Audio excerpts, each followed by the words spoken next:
Hola, buenos días. Bueno, ya son buenas tardes. Hoy es lunes 29 de junio. Son las 2:28 de la tarde. He estado estos 2 días realmente un poquito missing. No me encuentro muy bien de salud, la verdad. Tengo bastantes problemas de espalda y hoy en concreto, que era para haber iniciado los primeros capítulos, con lo que me he encontrado es que básicamente me siento francamente mal de la espalda. Me cuesta muchísimo caminar o incluso estar sentada, por lo que os pido disculpas que hoy no me veáis en vídeo como tal. Os he dejado unas imágenes que espero que os gusten, unas animaciones para el audio de este vídeo, pero básicamente no estoy en condiciones para que se me vea hoy en cámara. Lo siento mucho. Así que lo siento, mis queridos suscriptores, mis queridos amigos. Pero bueno, a ver si mañana estoy un poquito mejor y volvemos ya, me volvéis a ver los ojos. Bueno, nos habíamos terminado lo que fue ayer, o sea, lo que fue el otro día, la expansión de la Corona de Aragón. Hoy voy a intentar ampliar toda la información posible sobre la reacción oligárquica frente al poder de las monarquías, y luego veremos cómo evidentemente al final triunfan las monarquías. A ver si pudiera hacer estos dos capítulos concretos. Resumiremos un poquito la etapa del autoritarismo y ya por fin con estos 3 capítulos a ver si ya podemos llegar a los Trastámara, que para mí es súper importante, ¿vale? Bueno, los años de tránsito entre el siglo XIII y el XIV sirvieron de gozne para pasar de una fase de crecimiento a otra de contracción o crisis. Pues como en todas las etapas, se pasa es como un embudo, de una apertura máxima a un estrechamiento máximo por las crisis, ¿no? En cuanto a la sucesión de Alfonso X, pues en 1275, antes de acudir a Francia para entrevistarse con el Papa Gregorio X a propósito del fecho del imperio, Alfonso X reunió una asamblea de nobles y prelados en Toledo, ante la que dejó como regente de los reinos durante su ausencia a su hijo, el infante primogénito Fernando. Pero este murió en noviembre del mismo año en Ciudad Real, cuando se preparaba el ataque contra los benemires que habían invadido la península a principios de 1275. A la muerte de Fernando de la Cerda planteó un problema para la sucesión al trono castellano. De su matrimonio con Blanca, hija de Luis IX de Francia, había tenido 2 hijos, Alfonso y Fernando, llamados los infantes de Cerda. ¿Os acordáis que lo estuvimos hablando? Que el famoso delfín de Francia, Carlos de Valois, los hizo prisioneros, en fin, os hicieron prisioneros. El heredero debía ser Alfonso, primogénito del infante muerto, o el infante don Sancho, hijo segundo de Alfonso X. Ambas soluciones eran posibles desde el punto de vista legal. El derecho tradicional amparaba la candidatura del infante Sancho, pero las partidas habían introducido un sistema sucesorio de primogenitura, es decir, de favoritismo al primogénito, y además de representación en el que el nieto, es decir, Alfonso de la Cerda, era preferido al tío, al infante don Sancho. El hecho de la muerte, el infante Fernando de la Cerda nombró como tutor de sus hijos a un amigo, Juan Núñez de Lara, uno de los más poderosos nobles que había en el momento, a fin de que pudiera defender los derechos del trono castellano del primogénito. Las dudas de Alfonso X en la resolución del problema sucesorio no hicieron más que agravarlo. En las supuestas Cortes de Segovia de 1276, Alfonso X ordenó que además se hiciera homenaje al infante Sancho, su hijo primer heredero, y después de días el rey don Alfonso lo hubiesen por su rey o por su señor. Eso es lo que dice textualmente. Pero en Burgos de 1276 salió claramente apuntalada la candidatura del infante Sancho, que jugó en favor de su experiencia política y su capacidad militar, demostrada contra los benemires, así como el fuerte arraigo popular de derecho tradicional. Tampoco hay que olvidar que el apoyo del infante se recibió por parte de López Díaz de Haro, señor de Vizcaya, quien había conseguido en Toledo la adhesión a la causa de los nobles y concejos de la frontera. En las Cortes de Segovia de 1278, Alfonso X dio el paso decisivo para reconocer de forma solemne oficial a su hijo Sancho como heredero del trono castellano. La asignación de Sancho como heredero provocó la irada respuesta Violante, mujer de Alfonso X, la reina que acompañaba a sus nietos los infantes de la Cerda, y de la madre de estos, Blanca, que huyeron a Castilla y buscaron refugio en Aragón, cuyo rey, Pedro III, era hermano de Violante, aunque Violante no tardó mucho en volver a Castilla. Los infantes de la Cerda fueron obligados a permanecer en Aragón y convirtiéndose en una importante baza política para los intereses de Pedro III. Por otra parte, Felipe III, rey de Francia, pudo jugar a fondo con la amenaza de invadir Castilla, cuyos preparativos se habían iniciado para imponer como heredero a su candidato y sobrino, Alfonso de la Cerda. La temida invasión no llegó a producirse, pero la presión francesa y la débil situación de Alfonso X empujaron a este a abrir negociaciones con Felipe III, en la famosa entrevista de Bayona de diciembre de 1280, en las que el monarca castellano accedió a conceder al nieto Alfonso de la Cerda el reino de Jaén, siempre que aceptase ser su vasallo y del infante Sancho. En cuestión fue planteada nuevamente en las Cortes de Sevilla en septiembre de 1281, pero el infante Sancho mostró claramente su oposición a cualquier solución que supusiera la merma territorial del reino. Y lo que es más grave, en las mismas Cortes se produjo una ruptura entre Alfonso X y su hijo, que desemboca en un abierto enfrentamiento. O sea que, tachan, tenemos guerra. El punto culminante de dicho enfrentamiento fueron las Cortes de Valladolid en 1282, calificadas del conciliábulo de Antonio Ballesteros. El infante don Sancho había conseguido el apoyo de numerosos e importantes aliados, entre los que figuraban sus hermanos, los infantes don Pedro, don Juan y don Jaime, y su tío, el infante Manuel, don Diego López de Haro, y su hermano, don López Díaz de Haro, don Ramiro Díaz, don Pedro Álvarez de las Asturias, don Fernán Ruiz de Cabrera y don Nuño de Lara y don Fernán Ruiz de Saldaña, y otros así de muchos representantes eclesiásticos descontentos en general.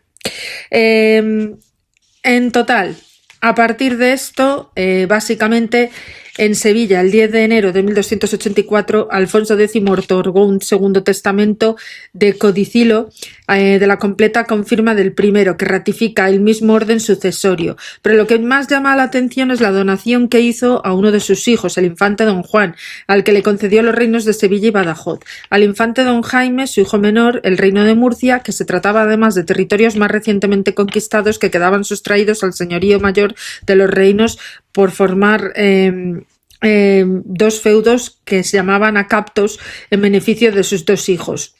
Aunque a la primera vista podría interpretarse como un paso importante de la desintegración de los reinos, lo que evidentemente iba contra las propias concepciones jurídicas de Alfonso X, también expresadas en las partidas parece ser más concreto o correcto pensar, como ha señalado Manuel González Jiménez, que lo que realmente se entregó al monarca a los dos infantes fue el señorío sobre los citados territorios y sus rentas, a título personal vitalicio. En abril de 1284 muere en Sevilla Alfonso X el Sabio. La crónica del reinado, tan favorable por lo general al infante don Sancho, señala que poco antes de morir perdonó a su hijo, permitiéndole así el acceso al trono. Ya Jerónimo de Zurita no creyó que llegara a producirse tal perdón, acaso una simple invención de la propaganda del infante rebelde. Lo que realmente sucedió fue el insólito testamento de Alfonso X no se cumplió y el infante don Sancho fue reconocido como rey único coronado en Toledo a nombre de Sancho IV. Vamos a ver el reinado de Sancho IV el Bravo, que va de 1284 a 1295. A la muerte de su padre Alfonso X el Sabio, Sancho IV fue proclamado rey de Castilla en Toledo. Se le conoce como el Bravo por su carácter iracundo, aunque también era valiente. Su acceso al trono fue posible gracias a los apoyos recibidos de la nobleza y del clero, y los descontentos con la política de Alfonso X y de las villas-ciudades asociadas a un vigoroso y variado haz de hermandades que jugaron un papel decisivo en el triunfo final de Sancho IV. El 4 de abril de 1270, siendo todavía infante, suscribió un contrato matrimonial con Guillerma de Moncada, hija de don Gastón, vizconde de Bearne. que además tenía tanta fama de rica como de fea y brava.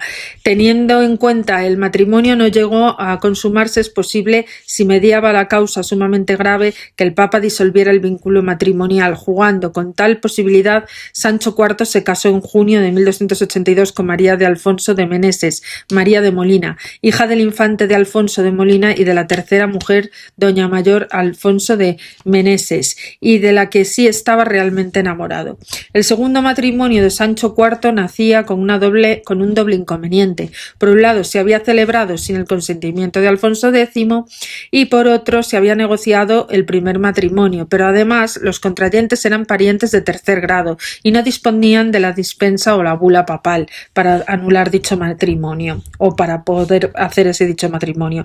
Tres fueron los grandes problemas con los que tuvo que enfrentarse Sancho IV: la sujeción de la nobleza, el conflicto con los infantes de la Cerda y después la lucha contra el Islam. Las conquistas en el siglo XIII por Andalucía habían incrementado considerablemente el poder y la riqueza de la nobleza. La reacción, por ejemplo, en este caso de Aragón, entre las que está la alianza castellano-francesa, no se hizo esperar. A iniciativa de Alfonso III de Aragón en septiembre de 1288, Alfonso de la Cerda, proclamado en Jaca rey de Castilla, se trató de un mero gesto de propaganda, cuya única consecuencia fue que se iniciara la guerra entre las fronteras de Castilla y Aragón. En abril de 1290 se produjo en Bayona una nueva entrevista entre Sancho IV y Felipe IV, en la misma que se ratificó el anterior Tratado de Lyon, consolidándose también la alianza franco-castellana, al tiempo que el rey en Francia retiraba su amparo a los intereses de la Cerda. Todo fue un éxito en la diplomacia castellana, que un supuesto golpe casi definitivo para los intereses de los infantes de la Cerda. El control del estrecho de Gibraltar era indispensable para defenderse de cualquier posible ataque procedente del norte de África, donde el poder almohade había sido sustituido por el Benimerí, dotado de enorme fuerza expansiva y de un interesado por controlar las orillas del estrecho, por donde además pasaba una de las rutas esenciales para la economía de Occidente, ya que unía las repúblicas marítimas italianas con Flandes. Ya Alfonso X había intentado apoderarse de Algeciras, pero fracasó en el intento de pasar de largo y el asedio al que fue sometido desde agosto de 1278 hasta el mismo mes del año siguiente. Sancho IV retomará una política logrando previamente la ayuda estratégica de Génova a través del marino genovés Benito de Zaccaria. Vamos a ver qué ocurre con el reinado de Fernando IV entre 1295 y 1312. El 26 de abril de 1296, una vez enterrado Sancho IV en Toledo, su hijo, el infante don Fernando, fue recibido como rey señor. En la catedral toledana, el nuevo rey Fernando IV juró guardar los fueros del Fijosdalgo y a todos los otros de su reino. A continuación hizo lo propio la María de Molina, a quien Sancho IV, poco antes de morir, había nombrado tutora de Fernando IV, que solo tenía 9 años y gobernadora de sus reinos. Desde el punto de vista político, el reinado de Fernando IV cabe distinguir dos etapas, separadas por la sentencia arbitral de Torrellas en agosto de 1304 y la primera, que fue escenario de una larguísima guerra civil.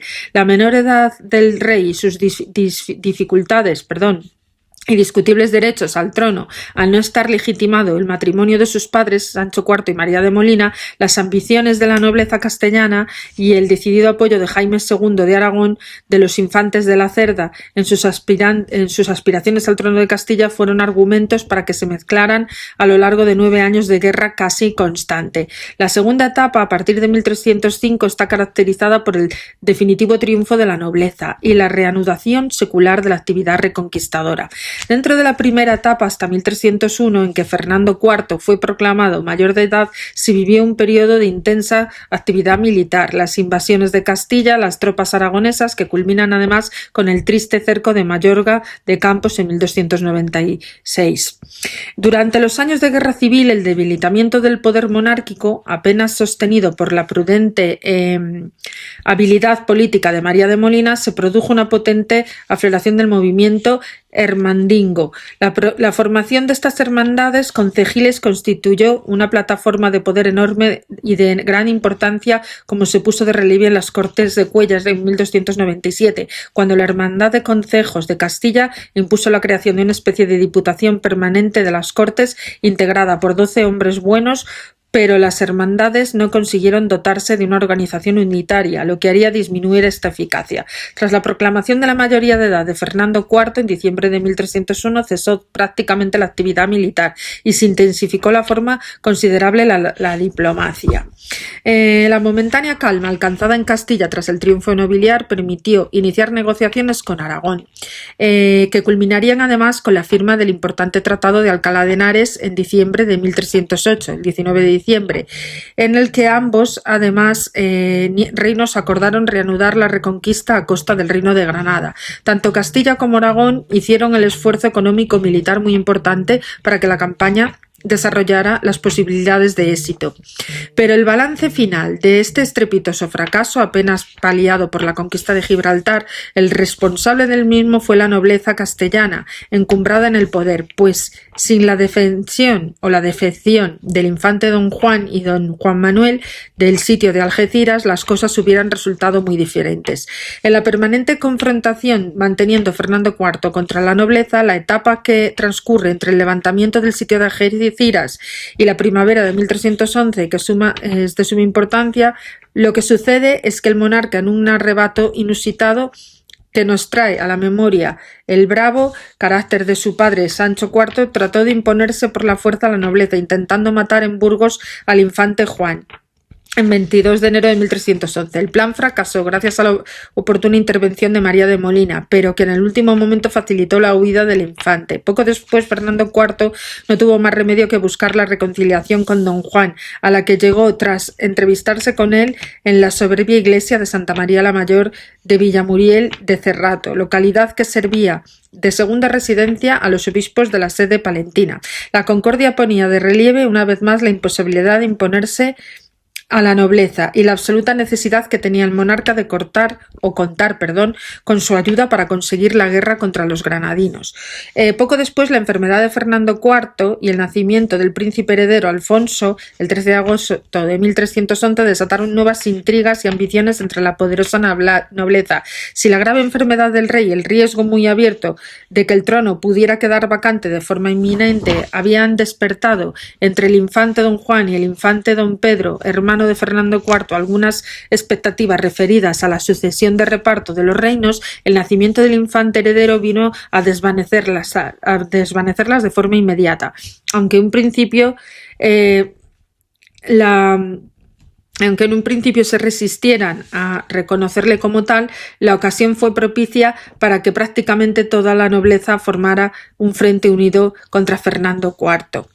En cuanto a qué pasa después, la minoría de Alfonso XI, entre el movimiento hermanadino que va del periodo de 1295 a 1325, la muerte prematura de Fernando IV en Jaén, el 7 de septiembre de 1312, planteó la situación comprometida. Dejaba como heredero a su hijo Alfonso XI, fruto de su matrimonio con Constanza de Portugal, entre 1290 y 1313, y que contaba poco más de un año de edad, lo que hacía inevitable una organización de tutoría. En 1295 se presentó una preciosa ocasión en la que se utilizó sin escrúpulos por la nobleza para intentar un nuevo asalto al poder. Es decir, la nobleza se valió de que el infante era un niño para intentar tutelar ellos el gobierno. Entonces, ¿qué pasó? Inmediatamente se perfilaron dos facciones nobiliarias encabezadas respectivamente por la reina doña María de Molina y su hijo el infante don Pedro, y por otra el infante Juan y su hermano Sancho IV, que además secunda Juan Núñez de Lara, y dos de ellos pugnan por la tutoría y custodia del monarca. Paralelamente surge la gran fuerza del movimiento hermanadino, con la peculiaridad de que ahora será estimulado y utilizado por la nobleza para la consecución de sus objetivos políticos. A finales de 1312, los concejos de León, Zamora, Salamanca, Benavente, Alba de Tormes, Ledesma, Villalpando, Mansilla, Olmedo, Granadilla, Sayago, Mayorga y Astorga acuerdan hacer la hermandad de un servicio de nuestro Señor al rey don Alfonso, para mejor guardar la justicia y escarmentar las muertes y robos de las malfetrías que se hicieran aquí delante en las villas y en los términos. Palabras textuales.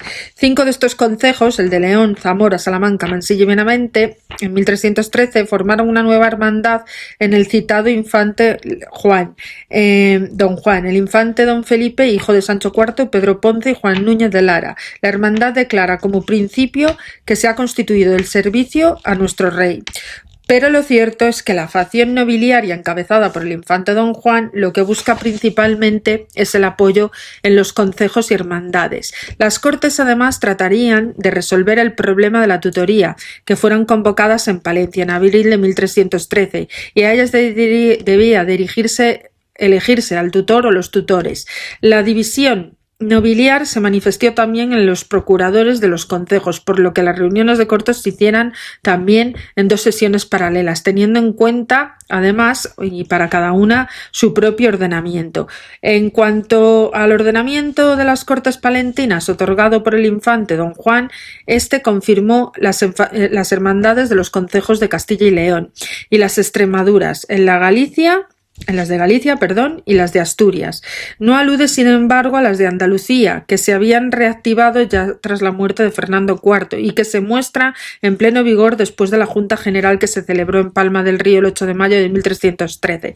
La hermandad andaluza, integrada por Sevilla, Córdoba, Jaén, Úbeda y Baeza, Carmona, Écija, Niebla, Jerez de la Frontera, Andújar, Arjona, Santi Esteban del Puerto, decidió esta junta admitir el hermanamiento de los nobles Fernán Pérez Ponce y Lope Ruiz de Jaén, a pesar de que cuando se constituyó la hermandad se había acordado no coger en ella a ningún rico hombre.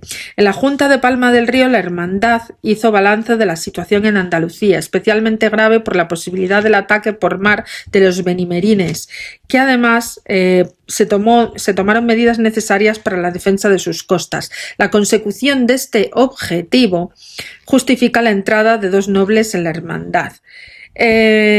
Vamos a ver, pues después de todo esto, ¿vale?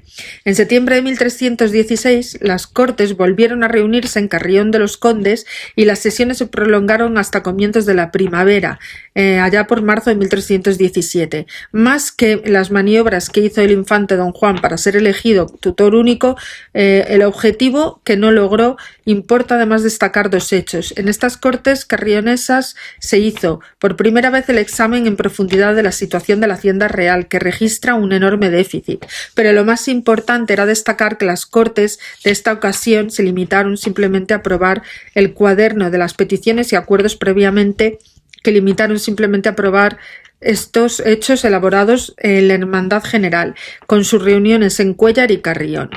La Hermandad General fue confirmada por última vez en las Cortes de Medina del Campo en 1318. Es importante destacar que el ordenamiento de las mismas, otorgado por los infantes don Juan y don Pedro como tutores de Alfonso XI, se señalan claramente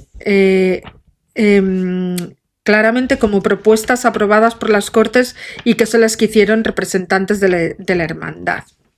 En fin, después de todo esto, llegamos al gobierno de Pedro III en 1276 a 1285, en los comienzos de la expansión mediterránea, como habíamos hablado, de la Corona de Aragón. De esto ya hemos dedicado ampliamente el capítulo anterior. Después hemos hablado también de Alfonso III y su gobierno de 1285 al 91 y Jaime II de 1291 a 1327, ¿vale? Esto ya lo hemos hablado en los capítulos anteriores, básicamente.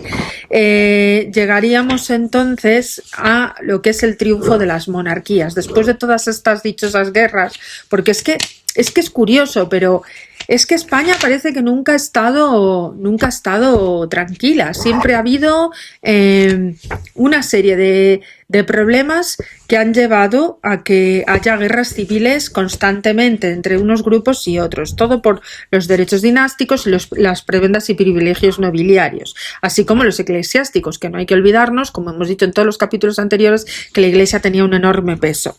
Tal y como estaba sucediendo a lo largo del ancho y el resto de Occidente europeo, la gran crisis del siglo XIV también afectó al conjunto de la península ibérica. Pero como suele ser habitual este tipo de fenómenos a escala continental, hay aspectos que pueden llegar a presentar un carácter aparentemente aleatorio. En efecto, en lo que más se refiere a aquellas manifestaciones son más difíciles de controlar de acuerdo a los niveles de desarrollo material que posee una sociedad, y puede llegar a tenerse la primera impresión de que las calamidades siguen su propio curso y en completo ajeno a la acción y organización de los hombres. En este caso, en concreto, la hambruna y los brotes epidémicos quizá constituyan los elementos más evidentes de lo que se indica. No obstante, la furia y la disfuncionalidad profunda que había gestado el seno de las estructuras socioeconómicas feudales y, por tanto, se estaban hundiendo sus raíces de etapas anteriores a las que sí abordan. Como el sistema social, económico y el feudalismo supo capear el recio temporal de la crisis, demostró una enorme capacidad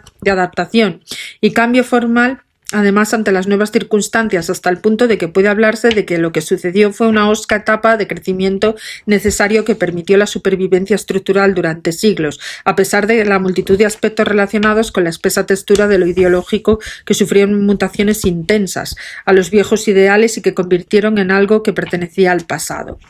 Entonces, vamos a hablar del fortalecimiento de la monarquía en Castilla.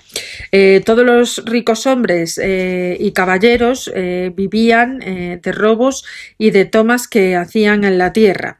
De este modo tan expresivo pone en manifiesto la crónica de Alfonso el Onceno en la situación del desorden y desgobierno que andaba sumida Castilla cuando reinaba Alfonso XI y se sentó en el trono en 1325 tras una prolongada minoridad durante la que el reino estuvo dividido en parcialidades en una serie de tutores de monarcas que además, sobre todo, lo que buscaban era consolidar su posición personal para regir el país. Es decir, que no es que gobernara el infante en tal, es que gobernaban los válidos o los tutores, ¿vale? Las largas cortes convocadas en 1325 tenían como medida poner cierto orden en estas situaciones y remover el violento avispero en que se había convertido la política interior castellana. Los procuradores pidieron al joven monarca que organizase la hacienda y que estipulara cuáles deberían de ser los sueldos que tenían que cobrar ricos hombres y los caballeros, a fin de que pudiera vivir sin dedicarse a maletrías, y después de alguna forma había llegado una especie de círculo vicioso y la rapacidad nobiliaria durante los años de minoridad habían obligado a muchos miembros de los estratos medios y bajos a la sociedad a recurrir a los préstamos a los judíos y por lo tanto había nacido una creciente animadversión hacia estos. Es ahí donde empiezan los primeros problemas contra los judíos, ¿vale? Se empieza a dominar a la nobleza. La interpretación tradicional que ha juzgado que Alfonso XI fue un rey antinobiliario debido a las acerbas y revueltas nobiliarias con las que tuvo que enfrentarse y la áspera energía que empleó el monarca para dominarlas. Sin embargo, tantos datos con los que se puede contar como la propia esencia de lo que significaba la realeza en el contexto de la sociedad, ideología e instituciones del sistema feudal indican todo lo contrario.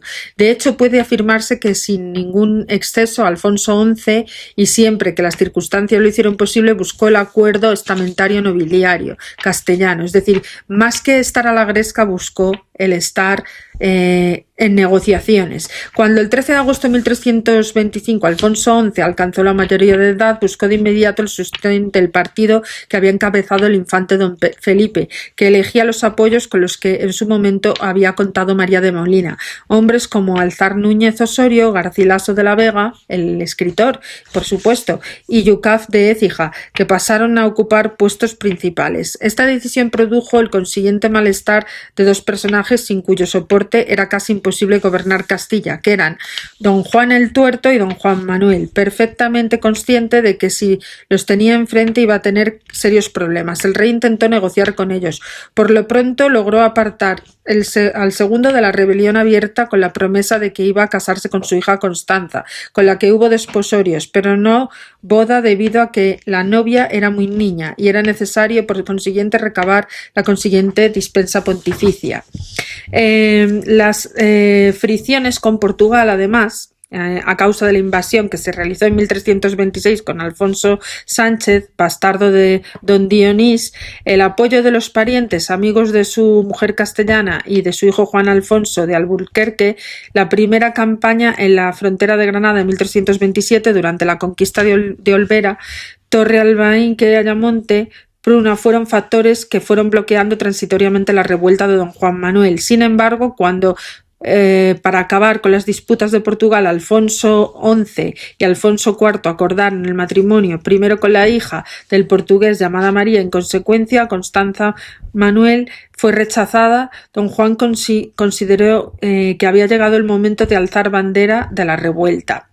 Alfonso XI actuó con nervio, pero en dos partes. Exoneró al Trastámara en 1328 y comenzó de inmediato las negociaciones con Alfonso IV de Aragón Osorio, que además, ofendido, fue a ponerse al servicio de don Juan Manuel, pagó con la vida su deslealtad por mandato expreso del monarca. Esta fue una tregua transitoria entre 1331, que tuvo lugar acontecimientos destacables en la vida de Alfonso XI. Por consiguiente, como todo aquello afectaba al rey y en la propia Castilla, en primer lugar el acuerdo el encuentro con Leonor de Guzmán, a la que convertiría en su amante oficial y que en adelante prácticamente actuó como si fuese la auténtica reina, suplantando a María de Portugal, quien a pesar de todo era la madre del futuro Pedro I, el legítimo heredero de la corona. En segundo lugar, se produjo la sumisión y homenaje de Alfonso de la Cerda, lo que ponía fin la prolongada querella sucesoria. No obstante, en un periodo en el que la política exterior estaba tantas veces sujeta a lazos de parentesco que las estrategias familiares, el fracaso y tantas veces extensiones desde el matrimonio causó el correspondiente enfriamiento de las buenas relaciones que hasta entonces se habían disfrutado tanto Alfonso IV de Portugal y por supuesto que repercutió sobre las cuestiones internas que poco a poco estaban volviendo a entrar en una etapa difícil. Un síntoma palpable de que seguía existiendo problemas de fondo con una parte sustantiva de la nobleza fue cuando en 1332 Alfonso XI se hizo coronar en Burgos mediante el hermoso acto de gran solemnidad, recibiendo a la caballería por parte de un muñeco articulado de madera que representaba al apóstol Santiago y que por cierto aún se conserva, y no asistieron ni a la ceremonia ni a las fiestas que siguieron ni don Juan Manuel ni don Juan Núñez de Lara, hijo de Fernando de la Cerda y Juana Núñez, heredero de don Juan el Tuerto y pretendiente rico del señorío de Vizcaya. No era un asunto sin importancia. Juntos reunían la parcialidad que condensaba en algunos mismos años la chispa que el incendio de la disputa. Fue la cofradía de la Hermandad de Álava, que decidió no admitir a otro señor que no fuera el propio monarca. Por otra parte, como muestra de la máxima que no hay mal que por bien no venga, el estudio de Alfonso XI, que ya demostraba que era un político de altos vuelos, pudo atribuir ante la opinión pública que la dura expugnación Benimerín de Gibraltar de 1333 estuvo provocada por la actitud de rebeldía que andaba metida la nobleza. Es decir, consiguió echar la culpa a la nobleza de todas las invasiones benimerines. De todos los modos, las facciones enfrentadas sabían a la perfección que esa concordia era más aparente que real. Como era natural, se dispusieron a organizar las fuerzas para cuando comenzara la lucha.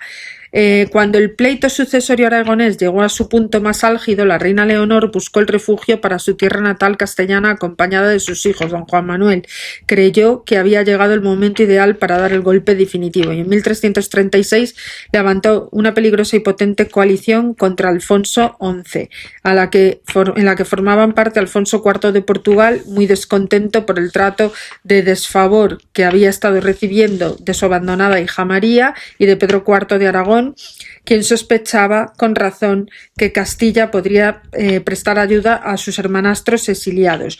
Pero a esas alturas Alfonso XI ya podía contar con unos recursos de los que había carecido durante muchos años y afrontó la crisis con firme determinación, inmovilizando a Juan Núñez en Lerma, y asfixiando a don Juan Manuel en la fortaleza vallisoletana de Peñafiel. Detuvo el ejército de la invasión portuguesa en la extremeña Villanueva de Vacarrota. Y además, incluso se permitió realizar un par de incursiones depredatorias en el territorio luso, territorio portugués, en 1337.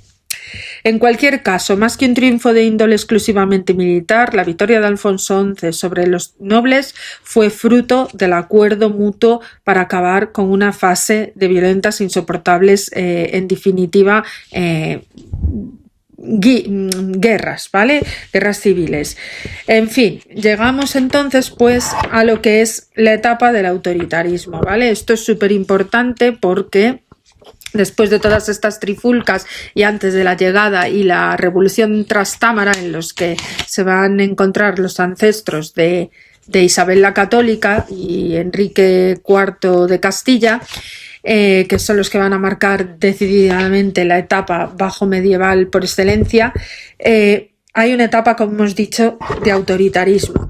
Los años que transcurren aproximadamente desde 1350 a 1370 están presididos en la península ibérica por una marcada actitud hacia el autoritarismo. Esta tendencia política se va abriendo camino de toda Europa, desde el tránsito en el siglo XIII al XIV, y de la cual los son máximos representantes al otro lado del Pirineo el rey Felipe IV de Francia y Eduardo I de Inglaterra, y que tuvo sus representantes más característicos en la península con Dionís, Alfonso IV, Pedro I de Portugal, y además Alfonso XI y Pedro I en Castilla y Pedro IV en Aragón. Varios hechos de amplia repercusión constituyen el telón de fondo de esta época. El primero de ellos, las de hondas consecuencias desde el punto de vista social, es la epidemia, la Gran Peste, que se cierne sobre Europa desde 1348. La gran epidemia aparecida ese año seguirán luego otras cometidas por la enfermedad a lo largo de varias décadas de los 60. El segundo problema era la guerra de los 100 años, importantísimo. Aquí no se me va a olvidar ni mucho menos hablar de Juana de Arco, de Carlos de Valois, el delfín de Francia, del rey inglés, que eran contra los que los franceses estaban luchando, y efectivamente Juana de Arco muere quemada en la hoguera por enfrentarse a ellos. En fin, no me voy a olvidar de Santa Juana de Arco. Todo esto sucede mientras se está produciendo una evidente crisis del feudalismo, o al menos en todos los aspectos más relevantes de la institución. Este hecho es perceptible en todas las monarquías europeas. Es consecuencia de un tiempo del reforzamiento del poder real, de las crisis económicas de la peste y sus consecuencias que además produjeron en las economías señoriales, del creciente protagonismo de los grupos burgueses e incluso del papel cada vez menos relevante que empieza a tener la caballería feudal en los ejércitos de esa época. Asistimos a una época de graves problemas familiares y dinásticos que además emplean toda la totalidad de las monarquías hispánicas. Vamos a ver los comienzos del reinado de Pedro I. Pedro I, no nos olvidemos el sobrenombre de Pedro I el Cruel, ¿vale? El reinado de Pedro I ocurre desde 1350 a 1369, 19 años. Es uno de los más polémicos de nuestra Edad Media. Empieza a serlo ya el propio apelativo con el que se le conoce al rey, el Cruel, una denominación que Felipe II mandó que le sustituyera por la del Justiciero. También ha sido objeto de una polémica de interpretación de los historiadores que hacen de su reinado. En efecto, la figura del rey parece alimentar la discusión, sobre todo porque aparentemente no cabe la indiferencia ante él. O se es petrista o se es antipetrista. Sus actitudes semejantes quitan además valor a muchos de los estudios que se centran en su reinado. Sus terribles justicias horrorizan, sobre todo por la forma de practicarlas y también por el número de personas a las que afectaron. Pero probablemente no fue mucho más cruel que sus contemporáneos, entre los cuales encontramos personajes que merecieron tanto o más el apodo en la denominación que ha pasado a la historia del rey de Castilla. Por ejemplo, están entre ellos Pedro I de Portugal y Pedro IV de Aragón. O sea que no era el único reinado el que fuese cruel. Por otra parte, es imposible entender este reinado sin conocer previamente algunas circunstancias muy concretas. Pedro I subió al trono inmediatamente después de desencadenarse la peste negra. Su propio padre murió en ella, en 1350, en un sitio de Gibraltar. Le toca además en suerte hacer frente a la época más difícil de la crisis demográfica, los grandes cambios, las transformaciones que sacudieron las conciencias de la época e incluso modificaron las costumbres, ¿vale? Y las mentalidades. Por ejemplo, la imagen del monarca. En el terreno personal y familiar, una serie de circunstancias complican la situación desde el mismo momento de iniciarse su reinado. Seguramente el rey padecía algún tipo de anormalidad más o menos grave. Es bien conocida que le afectó al príncipe Carlos, el hijo de Felipe II, atribuida la llamada bárbara consanguinidad de los Austrias, es decir, la hemofilia. Pedro I se encuentra en la misma situación. Su padre Alfonso XI y también Felipe II, con una diferencia en 3 siglos, estuvieron casados con sendas princesas de origen portugués, llamadas en ambos casos María de Portugal, que eran también en ambos casos primas hermanas suyas, por los lados paterno y materno, circunstancias que favorecen la aparición de taras mentales en la descendencia. Algunos expertos han opinado que padecía diversas deficiencias físicas o psíquicas. El estudio que hicieron sus restos en el siglo XIX fueron trasladados a Sevilla y dio lugar a una teoría según la cual Pedro I era un psicópata con manía persecutoria. Ostras, yo quiero hacer un reportaje específico de Pedro I el Cruel. O sea, recordármelo en la caja de comentarios para que no se me olvide. Pese a todo esto, la imagen del rey es una de las personas muy activas y emprendedora. Cabría pensar, hasta el punto de su visión, que suele tenerse a él como un poco distorsionada. El nuevo rey subió al trono siendo un joven de 15 años. En su época se consideraba una persona que podía gobernar por sí mismo desde los 14, pero un rey de esa edad necesitaba el consejo de personas más experimentadas. Y de hecho, sus primeros pasos en el gobierno de Castilla, a la sombra de Juan Alfonso de Alburquerque, recuerdan que en algunos aspectos la época de la minoría de su padre, Alfonso XI, y la de su abuelo, Fernando IV. Las circunstancias familiares. En relación a sus circunstancias familiares del rey, nada puede entenderse sin conocer los precedentes, muy particularmente a lo que se refieren sus fracasos matrimoniales. Debía tener un carácter de aupa. Si era psicópata a día de hoy, como mantienen los estudios, pues lógicamente sería muy difícil convivencia. Tanto el joven rey como su madre, María de Portugal, habían vivido preteridos en la sombra, oscurecidos por el protagonismo casi ostentoso del amante de Alfonso XI. En sus numerosos hijos bastardos habían tenido en la corte una gran influencia. Por otra parte, los bastardos del rey, 9 varones y una mujer, habían sido encumbrados por su padre. De ellos, Enrique, Fadrique y Tello desempeñaron el papel especialmente relevante. El primero fue el conde de Trastámara, Enrique de Trastámara, que sucederá a su hermano el rey Cruel, cuya muerte provocó personalmente en Montiel al segundo maestre de Santiago, y el tercero, Tello, señor de Vizcaya, Fadrique, sería también víctima de Pedro I. El gobierno de Alburquerque y los primeros problemas con la nobleza. Bueno, pues lógicamente va a haber bastantes revueltas en el inicio de esta gobernatura. La corona de Aragón, además, en la época de la peste negra, también está caracterizada en la época de Pedro IV, de 1336 a 1387, con el momento de plenitud de la historia de Cataluña. Después, por otro lado, también hay que hablar de la cuestión de Cerdeña. Si para Pedro IV la directriz principal de su reinado consiste en la recuperación de la corona aragonesa, de todos aquellos reinos que habían sido incorporados a ella y por sus antecesores y que luego habían seguido camino divergente, tal era el caso de Mallorca y Sicilia. También se trataba también de hacer el dominio sobre Cerdeña, cuya investidura había sido otorgada por el Papa Bonifacio Bonifacio VIII a Jaime II de Aragón en 1297.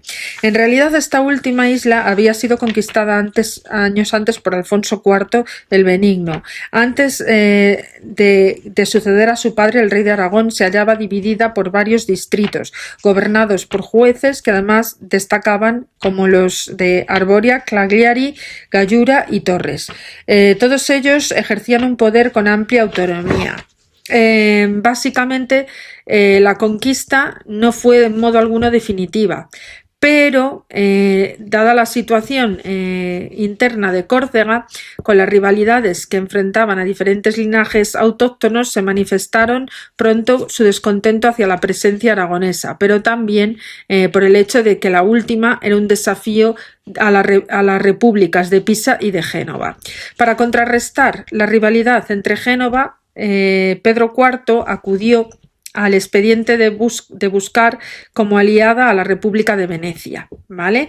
Pese a todas estas cosas, la historia de la isla en los años siguientes es de la denominación relativamente precaria, no solo por el deseo de la independencia de los naturales de la isla, sino también por las lógicas complicaciones internacionales de la época. Cerdeña era feudo de la Santa Sede, y esta situación originaria y los problemas de Aragón, teniendo en cuenta la delicada situación que creó la Guerra de los 100 años a causa de los vaivenes que se producían entre las alianzas de distintos estados europeos con motivo del conflicto.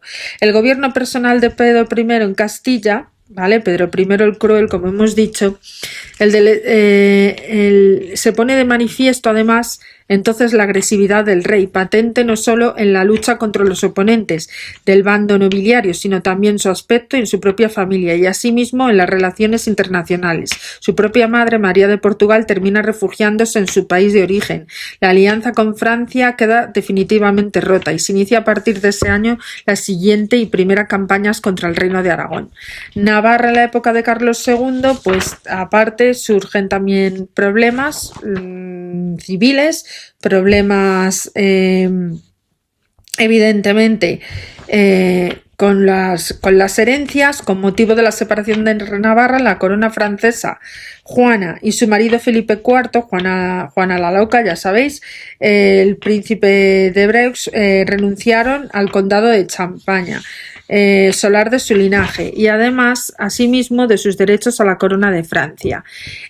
Carlos II tendrá, por lo tanto, una actuación en la primera línea política francesa a costa de dejar en manos de los gobernadores de gestión del Reino de Navarra, lo cual permite que el rey esté ausente. Lo veremos actuar en Francia como aliado del rey inglés, luchando contra Juan II por la defensa de sus derechos de Angulema y defendiéndose contra él cuando el rey francés invadió las tierras de Normandía en 1355. Y en 1356 fue apresado por el rey de Navarra, don Eduardo III de Inglaterra. Más tarde, ya liberado, tuvo un gran protagonismo en las agitaciones que se produjeron en París en 1358 y posteriormente en 1361 con el motivo de las aspiraciones a obtener el ducado de Borgoña, que además, acordaros que el ducado de Borgoña en la guerra de los 100 años desde luego es partidario de los ingleses, ¿vale? Y contra estos también se rebelaron las tropas de Juana de Arco. Los primeros pasos de la anexión de Sicilia en Aragón van a tener lugar con Pedro III el Grande en la corona de Aragón, allá por 1295. En 1355 se produce la muerte de Luis I de Sicilia y además el hermano de la reina Leonor, tercera esposa de Pedro IV, era una de las muchas más víctimas que además ese verano causaba la muerte por culpa de la peste. Luis era muy joven para morir, pues contaba con tan solo 17 años, no tenía descendencia y le sucedió su hermano Federico III, que gobernó desde 1355 al 77. En cuanto a la Guerra de los Pedros, entre 1356 resuelto el momento de la victoria de Pedro I el Cruel, la revuelta nobiliaria surgida en Castilla, el rey Cruel inicia la primera de las guerras contra Aragón, es decir, contra el rey Pedro también de Aragón. O sea que va a haber otra guerra civil, evidentemente, con el reino de Aragón. Después el reino de Portugal de Alfonso IV a Pedro I también van a suponer una cantidad de guerras y batallas, la reanudación de las hostilidades entre Castilla y Aragón y, por supuesto, la paz que se firmará en Terrer. A Pedro IV de Aragón le interesaba llegar a la paz y al acuerdo con Castilla para establecer una tregua, y por eso se veía forzado o esforzando a su consejero Bernardo de Cabrera. Antes de firmarla, Pedro IV, su hermano y el infante de don Fernando habían llegado a un acuerdo. En virtud de este acuerdo, Enrique de Trastámara quedaba privado de la jefatura del partido de los exiliados castellanos. A Castilla también le interesaba la paz, porque Granada acababa de producirse el destronamiento de Mohamed V, allá por el 1354, 58, 59 y 61, buen aliado de Pedro I, y el ascenso al poder de Mohamed VI, el rey Bermejo, del que podía esperarse, como así fue, que estableciera una alianza definitiva con el reino de Aragón. No convenía a Castilla ni mucho menos tener que sostener la guerra en dos frentes, el aragonés y el granadino. El acuerdo de Aragón se firmó en Terrer, en la frontera de Soria, el 13 de mayo de 1361. Por el reino de Aragón actuó Bernat de Cabrera y Pedro I renunciaba, con alguna excepción, a sus reivindicaciones territoriales. Pedro IV se comprometía a coincidir con los servicios de Enrique de Trastámara y de los desterrados castellanos que lo seguían. Este último, despechado, pasó a Francia, donde intentará conseguir la colaboración del delfín Carlos de Valois, Carlos V, ¿os acordáis?, que gobernaba en el reino en el nombre de su padre prisionero en Londres, desde la derrota francesa en Poitiers. ¿Os acordáis? Francia pierde el gobierno en Poitiers y es cuando condenan a Juana de Arco a morir en la hoguera. En fin, surgirá una nueva guerra entre Aragón y el creciente protagonismo de Enrique de Trastámara, y vamos hacia el camino de una definitiva consolidación, de anexión definitiva del reino de Sicilia. Vamos a ver en cuanto a lo que es, como hemos dicho, la guerra civil de Castilla. Enrique y Pedro IV renovaron antiguos acuerdos, estableciendo vínculos según era habitual mediante una promesa de matrimonio en el que estarían implicados Juan, el primogénito de Enrique, Leonor, hija del rey aragonés, y en los primeros meses de 1366 se habría iniciado la invasión de la península por los mercenarios de las compañías. El 16 de marzo, después de atravesar Navarra por su parte meridional, el conde de Trastámara se proclamó rey de Calahorra. Cuando digo el de Enrique de Trastámara, no me refiero al hermano de Isabel la Católica, me refiero al padre de estos, ¿vale? Pedro I no supo reaccionar adecuadamente, tal vez porque tampoco midió las propias posibilidades. Desde Burgos, donde se concentraba, se retiró a Andalucía, y lo mismo hicieron sus tropas. Tras la invasión de Castilla por el pretendiente, la ofensiva de Pedro I sobre Aragón quedó totalmente detenida y se produjo un repliegue del ejército castellano, lo cual resultaba muy oportuno y conveniente para Pedro el IV, que volvía a tener el control que volvía a tener problemas en Cerdeña. Así pues, la intervención inglesa en la guerra, en la segunda batalla de Nájera, como consecuencia de los acuerdos de Liburne con Pedro I y el Príncipe Negro en el ejército inglés, cruzó los Pirineos en febrero de 1367. 2 meses más tarde, el 3 de abril, tuvo lugar la batalla de Nájera. Los arqueros ingleses decidieron la victoria del rey legítimo y de sus aliados ingleses. Enrique II tuvo que huir del campo de batalla y terminó refugiándose en Francia. De esta forma terminaba lo que suele denominar el primer reinado de Enrique de Trastámara. En Aragón, el resultado del enfrentamiento militar también produjo una inquietud, pues se pensó que el ejército vencedor podría podía también invadir el reino. Hubo además incluso serias dudas sobre la conveniencia de anular todo contacto con Enrique de Trastámara y entenderse con el rey legítimo, y se resolvieron finalmente rompiendo los acuerdos establecidos, incluyendo en ellos lo que implicaba el matrimonio de su hija Leonor con el heredero Enrique de Trastámara. Este sí que es el heredero Enrique de Trastámara, ¿vale? La derrota y muerte de Pedro I. Pues finalmente, como hemos dicho, después de tantos ires y venires, después de unas cruentas batallas, finalmente Pedro el Cruel fallece. Enrique de Trastámara recibió puntualmente la ayuda de Francia, un ejército mandado nuevamente por Beltrán de Gueslin, y penetró en Castilla a comienzos de 1369. Por su parte, Pedro I había dado muestras de a lo largo año anterior de una cierta indecisión y solicitó a Inglaterra una última hora una ayuda de pocas posibilidades de conseguir a causa del incumplimiento de sus anteriores compromisos con el Príncipe Negro. En los últimos meses de la guerra, Pedro, procedente de Andalucía, intentó acercarse a Toledo para levantar el sitio en el que estaba sometida la ciudad. Tal vez no contaba con las fuerzas suficientes para hacerlo y por eso intentó unir aquellas que llevaba con las que venían de Zamora, en una de las ciudades leales. Así se le unieron en Alcántara y de allí en la Puebla de Alcocer.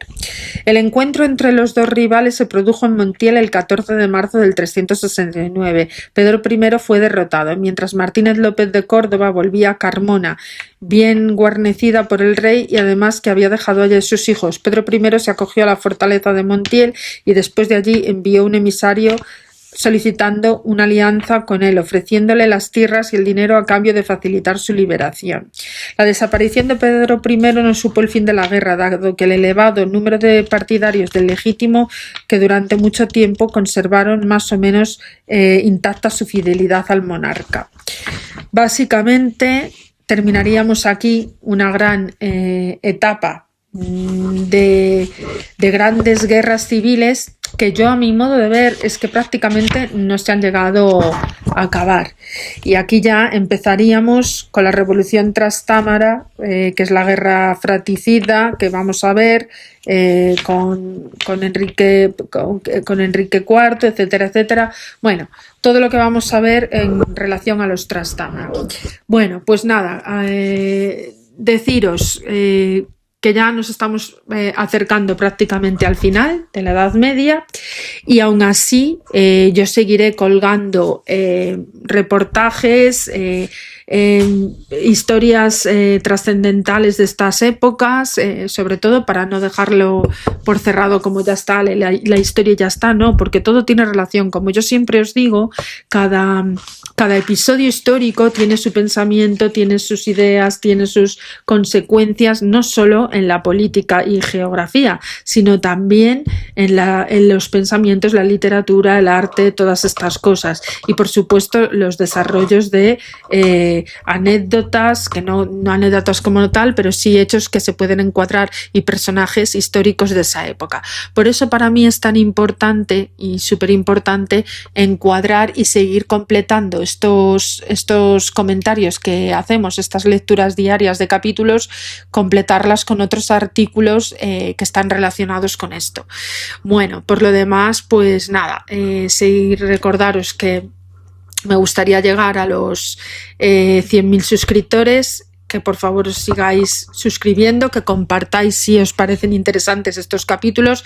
Estoy haciendo un esfuerzo ímprobo por mejorar las miniaturas, a pesar de que, por desgracia, por mi enfermedad, yo no puedo editar vídeos como debería, sino que a veces tengo que pedir ayuda para que me ayuden a editar las imágenes.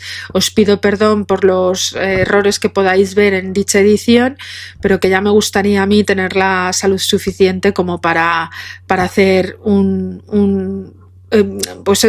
vídeo absolutamente profesional. Yo soy tan amateur como cualquiera de los que pueda haber por aquí.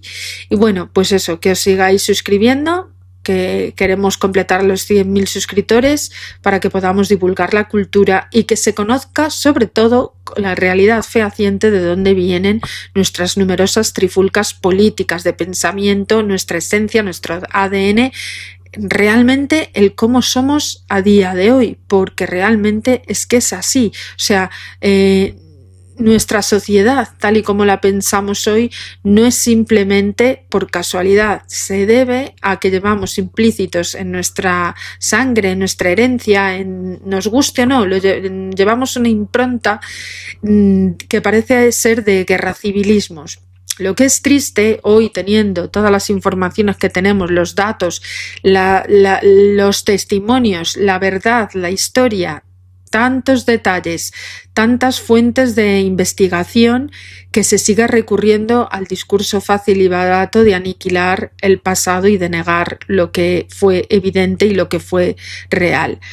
Pues básicamente es que es muy triste. Yo espero que estos vídeos que yo estoy colgando aquí pues sean realmente de sapiencia para todo aquel que quiera atesorar un conocimiento, de cariño, porque además es que lo hago con todo el cariño del mundo. Mi idea no es dividir a nadie ni criticar a nadie. Mi idea es que se sepa la verdad, que se transmita la verdad, tal y cual ocurrieron los hechos.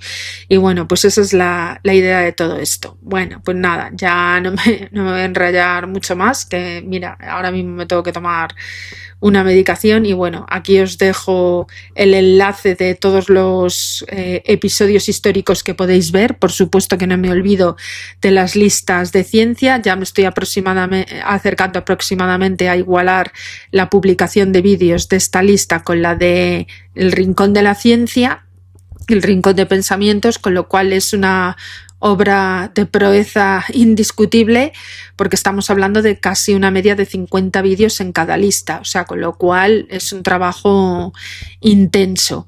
Pues nada, que no me olvido, que estoy deseando empezar nuevos capítulos, pero que tampoco me voy a olvidar de contaros anécdotas y, como he dicho, detalles de personajes muy importantes que surgieron en esta época de la Edad Media. Una época que no olvidemos que va desde el siglo VII aproximadamente, con las fines de las invasiones visigodas, hasta el siglo XVI, inicios del siglo XVI.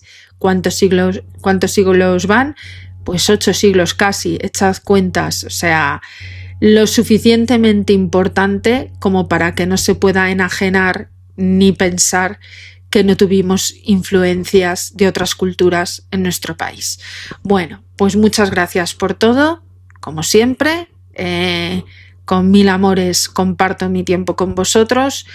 Recordaros pues eso, que me gustaría, como he dicho, llegar a los 100.000 suscriptores. A ver si puedo romper la barrera, al menos psicológica, de los 22.000 suscriptores. Poquito a poquito, paso a paso y con fe. Venga, un besito. Que tengáis buen día.